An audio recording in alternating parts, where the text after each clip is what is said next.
Unit 2, Section C, Exercise 8. With me today is Rebecca Arthurs, a scientist specialising in everything related to bees. Welcome, Rebecca. Hi, Nick. You've just returned from a trip to Kazakhstan. Tell us about that. Sure. Kazakhstan is a fascinating country and is an ideal place to keep bees and produce honey because it has vast areas of unspoilt countryside, amazing wild flower meadows, forests and plains. Compared to some countries, it doesn't have a particularly long history of beekeeping. In fact, it is believed that the first beehives were brought into the area from Russia in 1792. But beekeeping grew rapidly, and within 100 years, the region had 150,000 hives. Every family would keep bees, and thousands of tons of honey were produced, which during that time was much cheaper than sugar. Fascinating. Let's talk about the situation today.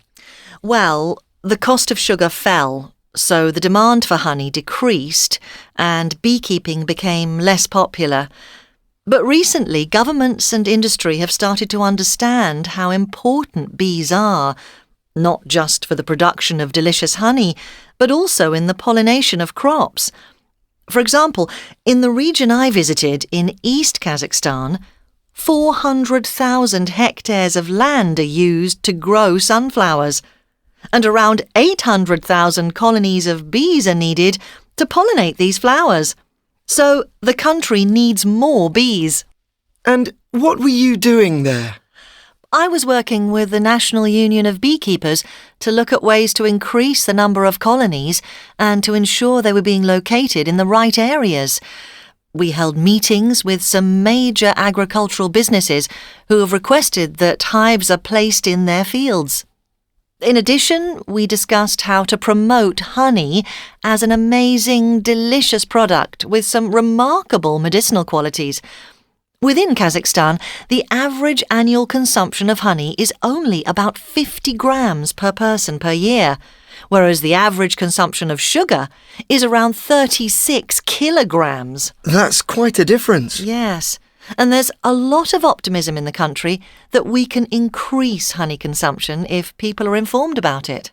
And what did you find out about the export market? Oh, this could be huge. For example, in China, which the NUB sees as its main export market, the Made in Kazakhstan label has a very good reputation for quality. So these are exciting times for honey production in Kazakhstan. Yes. And not just in Kazakhstan, but all over the world. Honey is one of the most amazing natural products in the world, and the only product I can think of whose production actually benefits the environment rather than damages it. Thanks a lot, Rebecca. It's been great talking to you today.